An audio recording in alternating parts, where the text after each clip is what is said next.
let's switch gears into a story about extradition of cartel leaders. Usually, Trump's trying to get these guys sent back to their countries, but this story is New Mexico, not New Mexico, new story. They should think about these headlines when they write them like that, because that's confusing. Mexico extradites 29 cartel leaders to the United States. What are we going to do with these cartel leaders? Why do we need them so bad? Or do we have a shortage of cartel leaders? I mean, the cartels in Mexico are already led by former American special forces. Do we need extra cartel leaders here? I'm not sure. But when I got into the story, I heard the name Enrique Kiki Camarena, and that is a famous name in history of an unsolved murder. They've made several movies about it. Michael Mann made a movie back in the 90s about it. And there's been other movies made more recently. There was the Amazon series, The Last Narc with Hector Berrellez. That's an excellent miniseries. And in the miniseries, you could see the federales who kidnapped Kiki Camarena. They're in the film. So you can actually see the character of people who kidnap and torture and kill people for their country on both sides. So in this clip, we'll hear that, and then we want to come back and talk about the context of that story in relation to Iran-Contra and BCCI, the narco trafficking.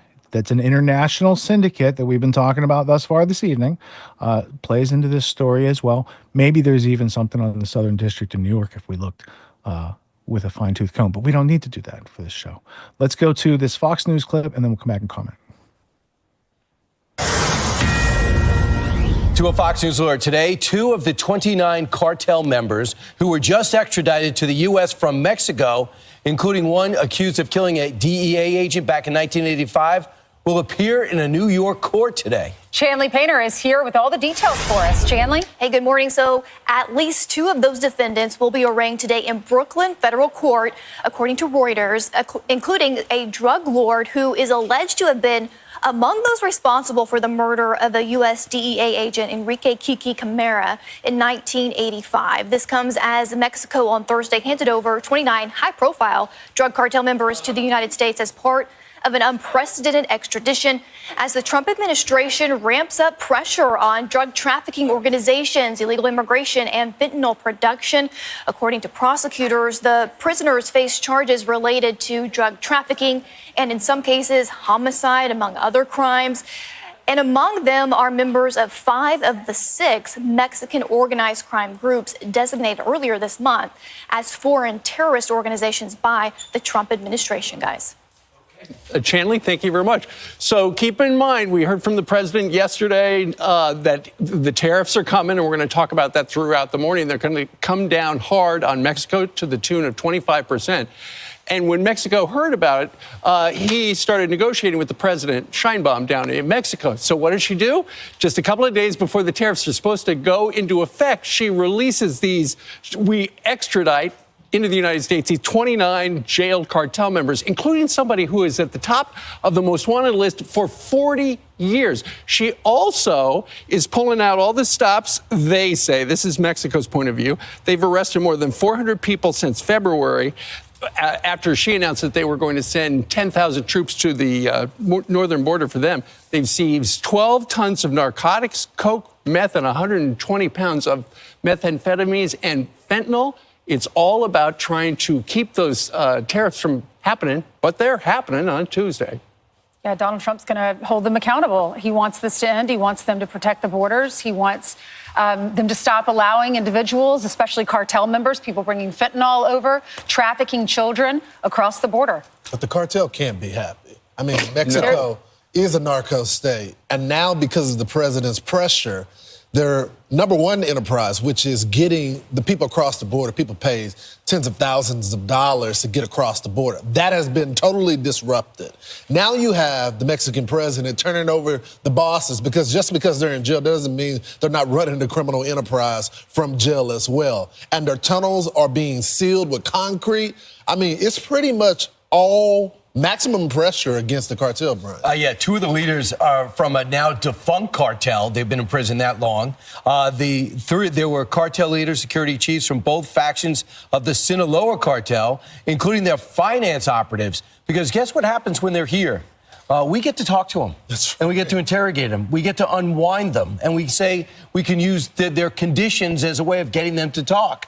And it also goes to show those people that are now out and functioning in Mexico, this is what you're looking at. Retribution American style. You're going to be extradited out here. You're not going to have a cushy situation where the cartels, some would say, are more powerful than the government. So this is almost an out. Lord, who is a That guy sounds like he's probably the next defense chief.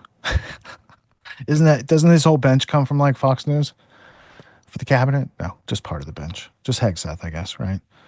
But, And Bongino, technically, kind of, sort of. You know, Bongino has like the biggest radio show in the world.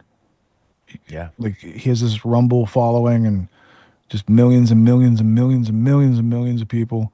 And he could be cranking $30 million a month out of that operation. And he's going to go play at the FBI, being a former Secret Service whistleblower. God bless him. You know, he's living his dream, living his best life. Needs to probably watch the underground history of Israel-Palestine conflict, you know, so you don't talk out your ass on the topic. Yeah, that was so funny. Like, he's like, I heard it was some country in the Middle East. Oh, really? Like, Oh, yeah. Which part? The middle part of the Middle East? Are you talking the Sykes-Picot zone? Well, like, can you be more specific? Balfour Declaration was addressed to who? Do you know? Can you maybe phone a friend before you come on the game show next time? I don't know. Enrique Kiki Camarena. You heard his name. The movie by Michael Mann was 1990. It was called Drug Wars, the Camarena story. So only a few years after his kidnapping, torturing, murder, body being found. The whole thing was recorded, by the way. There's evidence of the multi-day torture interrogation of Kiki Camarena before they killed him. So Michael Mann made a movie, and then there was, connections to a whole bunch of other historical CIA drug smuggling operations and drug trafficking and these sort of things. But Kiki Camarena worked in Mexico at the U.S. consulate, and he was tracing the method by which some of the money was moving around with these cartels, because he's a good U.S. intelligence officer. He's tracking all that stuff down. And what happened was he got a little too close to the truth, right? Because, they had to just say no to drugs campaign going on in the Reagan White House, and it was all anti-drug stuff. And then he finds out Reagan White House is running drugs, bro. Not just running drugs. They're creating crack cocaine. There's a whole bunch of stuff they got popping off. They got Iran-Contra going on. So the key players in Iran-Contra were present at interrogating Kiki Camarena. So you had Americans and people in the Mexican cartel that were involved, as well as multinational intelligence agencies, including one that might come from the Middle East, Mr. Bongino. Can you hear me in the back? In case you're interested in U.S., intelligence officers who were tragically and brutally murdered, unsolved cases, it might be interesting to find out who killed Kiki. Well, once upon a time, the DEA had this undercover agent, and this dude's a wolf. He's going into this Medellin cartel, the Cali cartel, the Sinaloa cartel. When you're infiltrating drug cartels, you know what kind of cojones you need to go into that situation? You got to be a little bit out there to do that type of stuff. Well, Hector Berrellez became in charge of Operation Leyenda in 1984, 85, something like that. And his job was to find out who killed Kiki Camarena.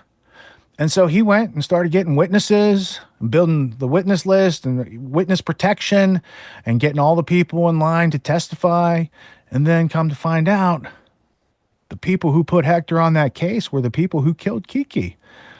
And once Hector figured that out, they're like, we think maybe you killed Kiki. And then he put him on the run for 10 or 15 years.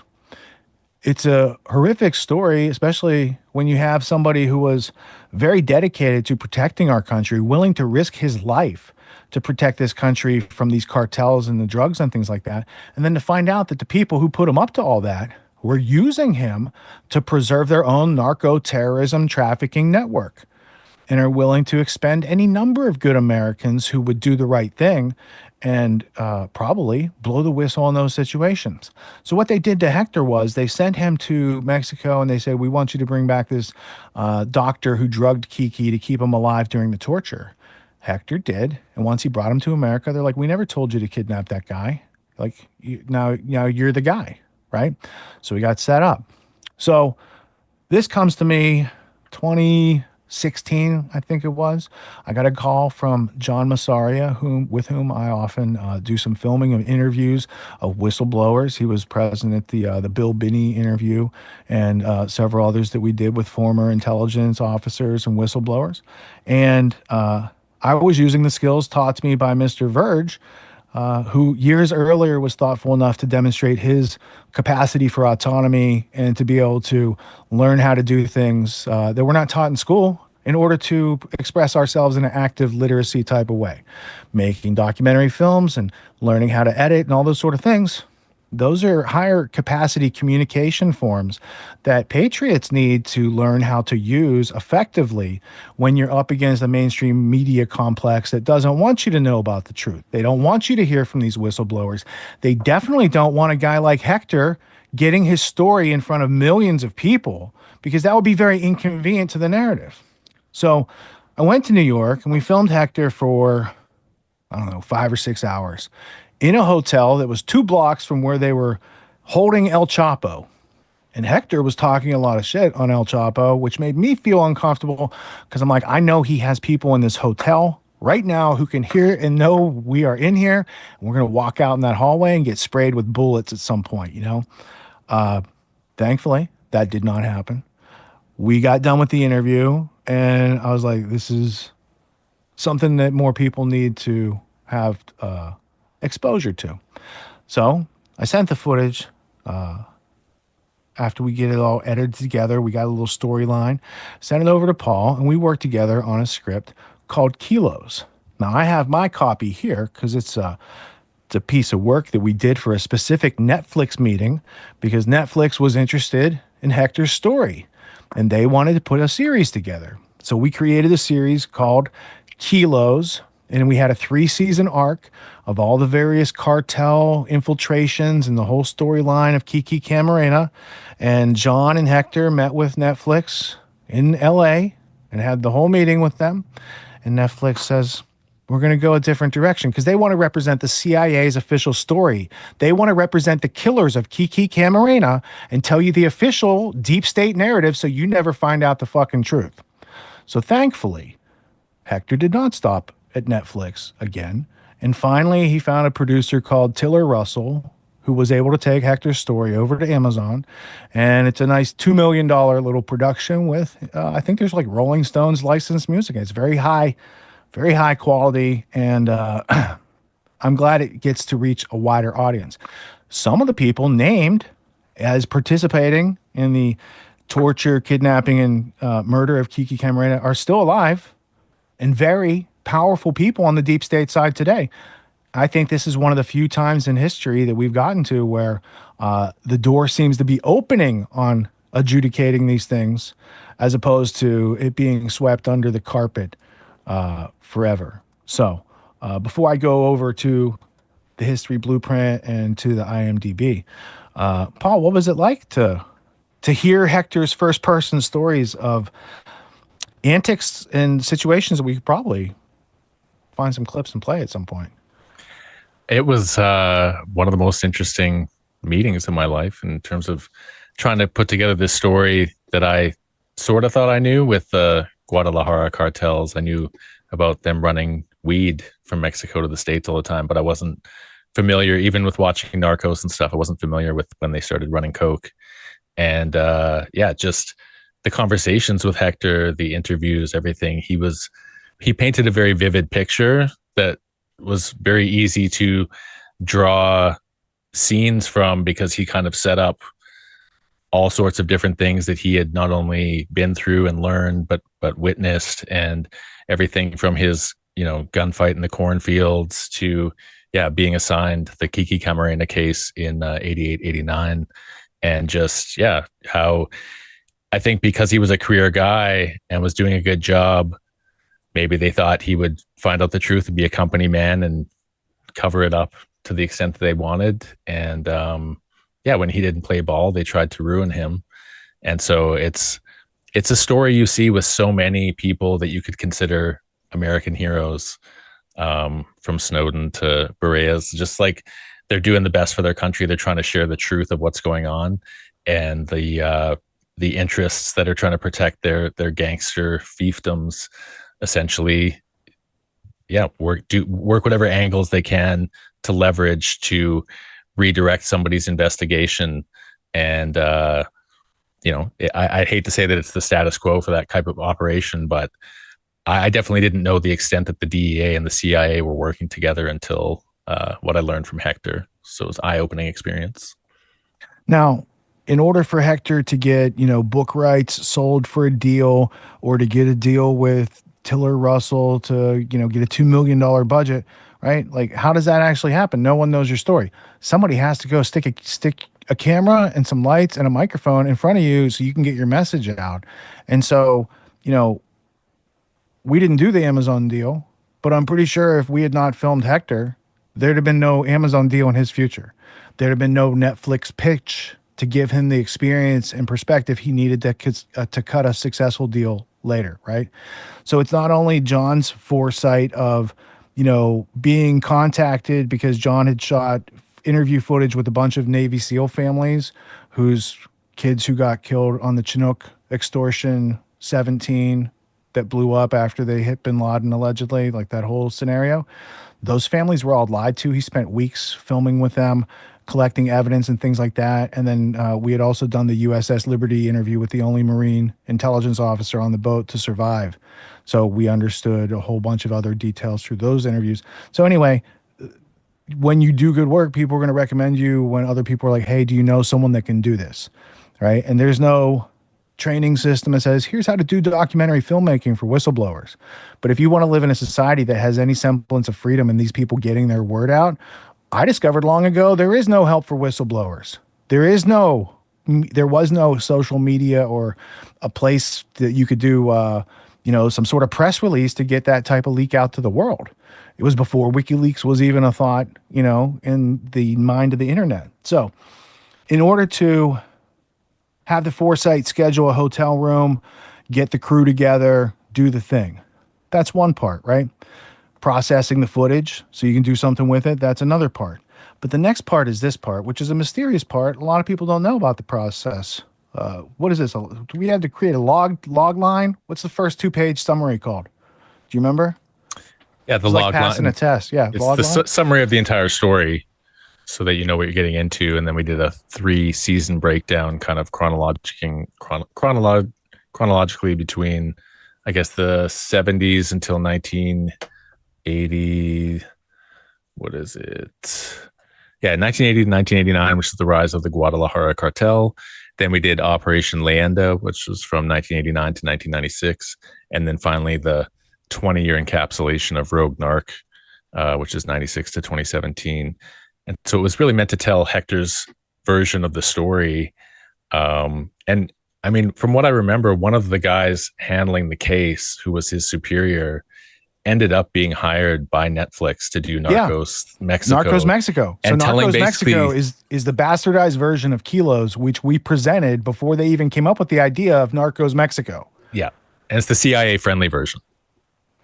The Netflix version is. Yeah. Yes, because they used the guy who, he was out. I mean, so the story is Netflix used the story of a guy who was likely with an underage girl at the time and was very blackmailable, which is how they got Kiki and kidnapped him in the first place. So that's legit American history right there that should be known. The first 2-page summary, something like that, and then we had to write this other summary. So when you're presenting intellectual property and these sort of things, this is part of the process. So we had a series title of Kilos. What did Netflix go with? Narcos Mexico. Good for them. We have a WGA Writers Guild Association number because we had to register for the Writers Guild to register the script. So we couldn't get our property stolen, but they stole it anyway, right? That's how that worked. We have an overview. We have series differentiators. We have a season arc. So here's the 4-season arc. We have a summary. And then we had 10 episodes per season, and we did a breakdown of each episode, complete with the A, B, and C stories that would be going on during each episode, and how it would non-linearly jump around time to show both the development of the actual factual historical story intercut with interviews with Hector Berrellez now with the documentary crew to kind of contextualize everything, to show that he's discovering these crazy things as they're happening in the past. So he's relaying those parts of the story. And so we essentially mapped out 30 episodes worth of content that would tell that entire 40-year epic story from primarily factual sources and Hector's point of view. And I thought it was quite compelling because it gave you the full context of both you had the cartel side and the government side. And we sort of themed like it would be like The Wire. The feeling and the tone of it would be cutting back and forth between government and cartel and showing how they're kind of chasing each other's tail. And then the kind of twist was going to be actually they're one and the same beast, right? And all of this is a setup to, chase the bad guys, as it were. But what you're really doing is chasing down and covering up the parts of the bad guys' activities that show the supposed good guys are also involved. So when you do a presentation like this, it's a mixed bag. You got to have like the facts of the story, the character arcs, but you also have to know how to pour it like into their format, right? And if you don't know how to take the goods and put it into the box to get it to them so that they can open it and receive it and be like, oh, this is the thing we make. And it has all the things that we need to make things, because we make things all the time and we have a process. And becoming conversant in their process allows you to move a project further down the line than handing in a bunch of stuff that's not what they need to make the decision. Right? Yeah, if you're going to allow them to have a religious experience, you need a series Bible to induce that religious experience of storytelling. And so, yeah, the series Bible that you and I made together over the course of a few months was probably the highlight of 2017 for me, just because as a writing exercise and getting access to talk to Hector and tell this whole story.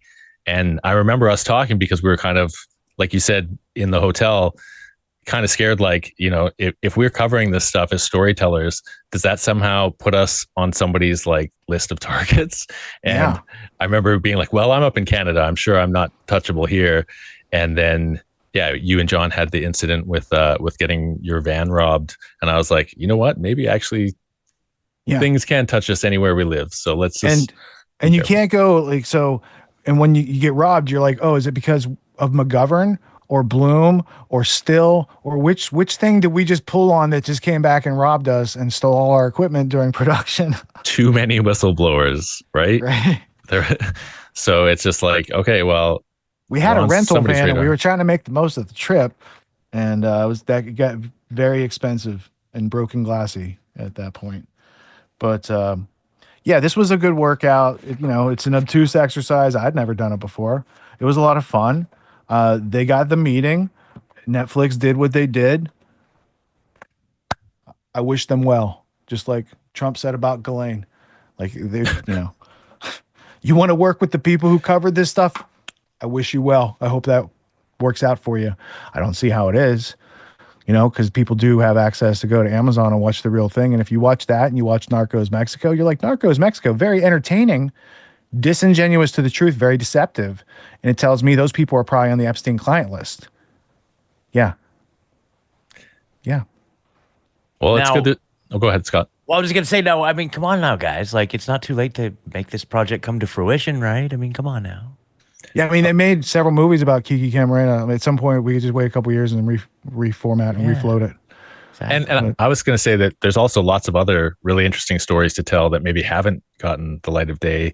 You mentioned Tiller Russell, and while his production of Hector Berrellez's story was all right, I really don't think he did justice to Ross Ulbricht and his story. And I think a remake and the honest encapsulation of Ross Ulbricht's story could definitely be made with him as the primary consultant to tell his story. And so you have a counterbalance to that, sort of schlock film that Tiller Russell made. So plus, usually the most recent documentary sways the balance on the topic.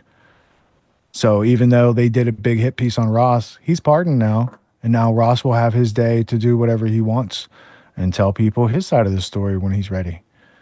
And I think that's going to be a beautiful, beautiful thing for freedom.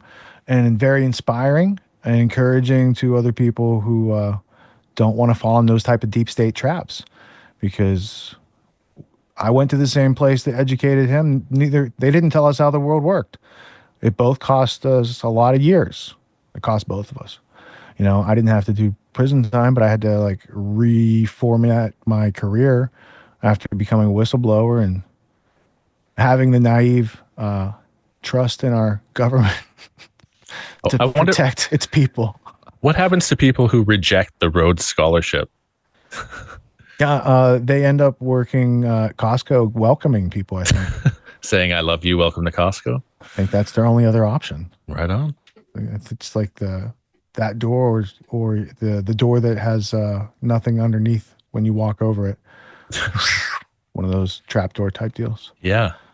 But all right, so here's Kiki Camarena in the history blueprint. The DEA was supposed to be finding the people smuggling the drugs into our country instead of facilitating the people who smuggle the drugs into the country. Kiki was not the only person in history who noticed such things. There was also Celly Castillo, another DEA agent from the 1980s, who blew the whistle. And then there's also Terry Reid, who's an Iran-Contra whistleblower, who left detailed accounts of Iran-Contra, and Felix Rodriguez, a.k.a. Max Gomez, who might be one of the most interesting people in history, because, you know, he's been hanging out with H.W. Bush for so long, right? Like the morning that John Lennon gets shot, Felix Rodriguez is in the old executive office building working with H.W. Bush, who might have trained an assassin crew that included the doorman at the Dakota Hotel, right? So Operation 40 and Operation Mongoose, these were assassination training ops where all these same people end up involved with Mena, Arkansas drug smuggling, JFK's assassination, Mexico City drug smuggling. Like there's a lot of Nazi overlap. This is the same group of people that was next generation after we finished funding the Nazis and cleaning up their Operation Paperclip mess and starting MK Ultra over here. So to Finite Planet, there's only so many people who were involved in these types of activities, ranging from JFK's assassination all the way up to 9/11. And this is a coterie that is the deep state in America. It's an international organization. These are the people that work on behalf of that organization to scuttle our country. There's a lot more to it, but I feel like at least we've done justice for some people who had no idea about such things or the interconnected nature of these things still going on today in our world, and having precipitants like James Comey getting busted. Now, if you want to see The Last Narc, it's over on the IMDb. You could see the trailer, and it appears on Amazon Prime, I think is the last place I saw that it was showing. Yep, Amazon Prime Video. And also, I got to cover this because, you know, you too can be on IMDb. You have to do something other than watch TV, right? So these are active literacy skills, but you go there, you create an account, and things that you do, you can put in there, right? And sometimes if you're in a documentary, you'll get listed. So Bill Binney is in here, right? It stars Bill Binney. But if I click Bill Binney, is it going to tell me he's an actor? Everybody's an actor. Okay. So there's a game being played on Twitter this week. It looks like this. Because Zelensky's on IMDb, he's an actor. Because Trump's on IMDb, he's an actor. Because J.D. Vance is on IMDb, it's an actor. And it's all fake and it's all a stage. Okay? If you are afflicted by this type of simple-mindedness and you can't tell the difference between people who are on IMDb and whether or not all the world's a stage, except they didn't tell you about it, right? Everybody else is in it except you and you're the special one. You might want to get that checked, because that's not a healthy relationship with reality. So, Paul, are you on IMDb? I actually am. I'm one of the co-producers of the Ultimate History Lesson. I think myself and Mr. Robert Christie. You know, they're only state actors acting on behalf of the state. So it's it is definitely a performance. That's why I liken it to professional wrestling with real world consequences. Like this guy here, this is Peter Ketchum. He's a whistleblower from National Institutes of Science and Technologies. John and I interviewed him because he said that the World Trade Center 7 model that NIST uses is completely made up and has no relation to reality. I thought that's a sizable thing. So I went to New York, and the place we filmed it, his dad was a Rhodes Scholar. It was John Kirby who made American Ruling Class. You remember that film? Of course. So he's got an office in Brooklyn where Ketchum, I guess, knew him or whatever. And he's like, we could film there. And when I got there, I was like, dude, whose office is this? Because there's like Emmys and Grammys and all sorts of awards around. And then I meet this guy, and his name's like John Kirby, not the same guy from State Department, different John Kirby. And I was like, dude, you made American Ruling Class. That movie was epic. Like, you might be a globalist. I get that. You might think it's a good idea that Skull and Bones runs the world, right? I said, but you did a good job of showing people how things work, right? And then when we went to lunch, I was like, so how do you know all this stuff? He goes, my dad was a Rhodes Scholar. And I was like, fuck, John, how soon can we get out of here, man? I'm getting the creeps. But, you can do things. You can record things. You can put them on the internet. And then you can put them on IMDb. It's not a big deal. So just because, Hector's in Rogue Narc, which is one of the 15-minute samples that we made to promote his interview and things like that, it's like he's not an actor. He's a DEA whistleblower. And so just because somebody's on IMDb does not make them an actor, and not everything you see in the world is fake. And the fact that you have trouble discerning this is another problem. I'm not saying it's your fault, because it's a part of the indoctrination that everybody goes through to be kind of like simple-minded about these things. But there really is detail to be had. You really do have the capability to understand it, but you have to try harder than just assuming that everything you see in a picture or a meme is like reflective of reality. So. Yep. The No Agenda podcast does a cool thing where they post each one of their episodes on IMDb, and then the people who donate over a certain dollar amount, I think it's like $300 per episode, those people get listed as executive producers, so you can get like official. So they promote it as like, hey, you want official IMDb executive producer credits? That goes for people who, and so they categorize all of their people who donate to the show in a value for value manner as producers of the show. Yeah, it's just a database. The Internet Movie Database. Yeah. It's just a database of things that exist. So people who did stuff other than sit around with their thumb up their ass one time. Totally. See, if you're at any sort of, and this is good to hear, because I produce media as well. I should definitely have a presence on there myself. So there you go. As a matter of fact, Paul, do you have Believers Beware and Hijacking Humanity and your films on there? Because I can get tagged in those. I can pretty get those sure on my Hijacking credits. Humanity. Yeah, there's a few of the things. I've also shot some films that I didn't. How do I direct. add that to my profile so people know that Hijacking Humanity 2 DVD set was created? If you go to the before. John Taylor Gatto one, you'll probably see my name on there somewhere, and then you could click through that and see what I got listed. I'm gonna have to upgrade to pro. That's what happened. But yeah, you make a really good point about people confusing the performance, the stage, the actors, and like I kind of look at it that everyone who is on the public stage is the figureheads that are meant to be, interpreted or watched, and we project our 2 minutes hate and everything onto those figureheads. But the thing people have to keep in mind is all of the other actors behind the scenes who are the advisors and the people, the think tanks, the NGOs, all these groups that USAID was funding. Those are the people who are coming up with ways to work the system and to perpetuate the agenda and to find better ways for gangsters to be able to hide their money and rob us. And they're always, like in Canada, our figurehead is Justin Trudeau. As soon as they've got enough hate built up towards him, they just replace him with a central banker and say, okay, here's a new guy to hate. Nothing's going to change. And instantly, like 50% of the population's like, hateful symbol, and put in a new person. And so, well, I mean, he is the guy who owns blackface in many different cases. So many various ways that he owns blackface. And then I know it's silly that anyone thinks that he might be Castro's bastard kid. And it is silly to even think such things based upon mere physical resemblance. However, if you're aware of the behavior of his mother and her proclivities and the honeymoon that also was going on with her and Pierre and Castro in those photos. And you're like, oh, he had proximity at the time that adds up to the dates. And then he looks like the guy and he looks nothing like Pierre.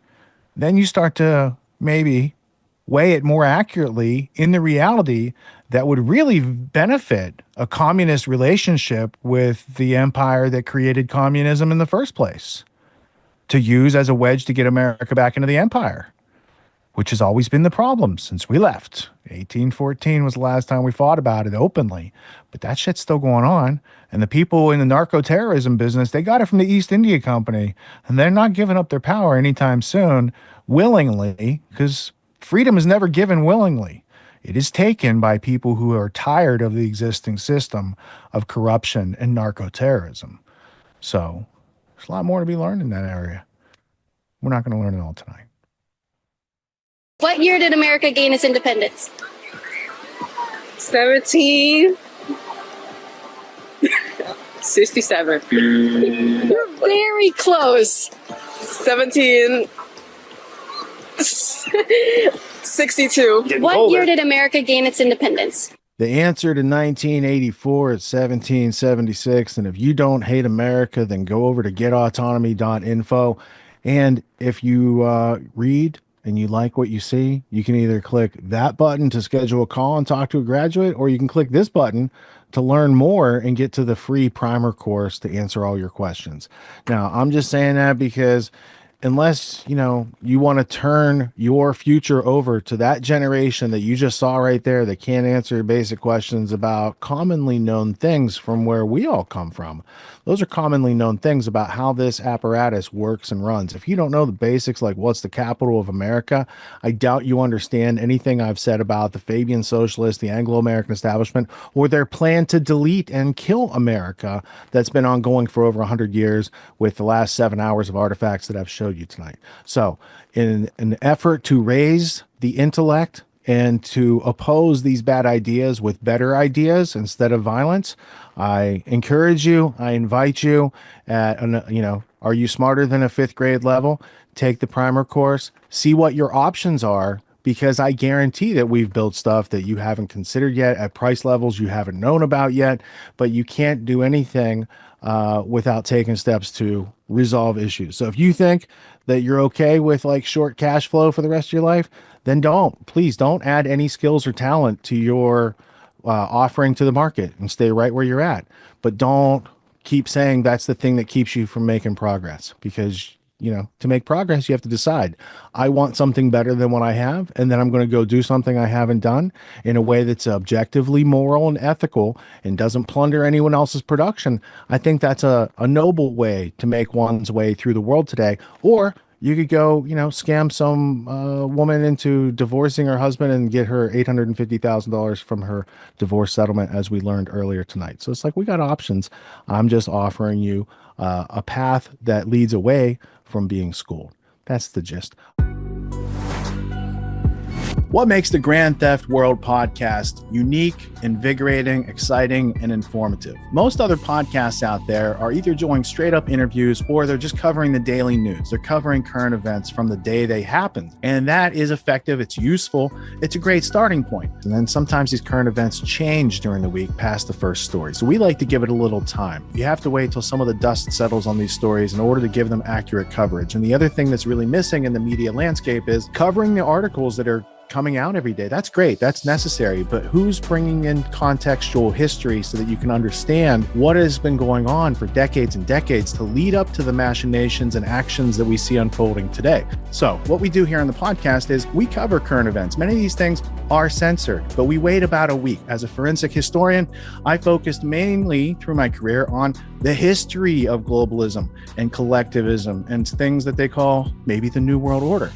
There's a lot of facts to these sort of circumstances, groups, events, activities, working groups that they've had over time. So for Grand Theft World listeners, we not only break down the current events, most of which that are censored during the week, we provide you with contextual history, we give you the source notes, the references, we do deep dives, and this really empowers you with an understanding of context and history so that you can make more informed decisions in your life. There's also a community, a membership where you guys can actually ask questions and we can get into the show and we can share evidence.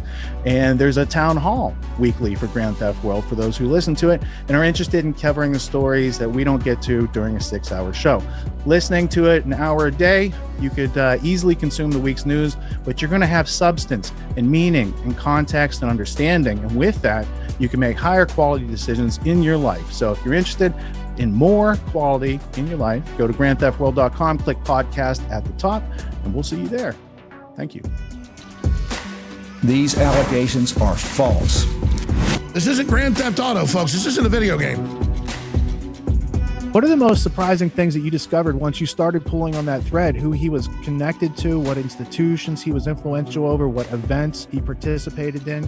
Come on, man. What are we talking about? Come on, man. No. You don't have to think about it, dude. I got this quote because you said you didn't know much about Klaus Schwab. I made it my job to, as soon as this happened, I'm like, okay, this guy's their front man. Let me learn about the official history of the World Economic Forum. I got their 40-year history. I got every book that Klaus Schwab has written or ghostwritten. I went through those books. This is one of the most interesting passages. Come on, man. Come on.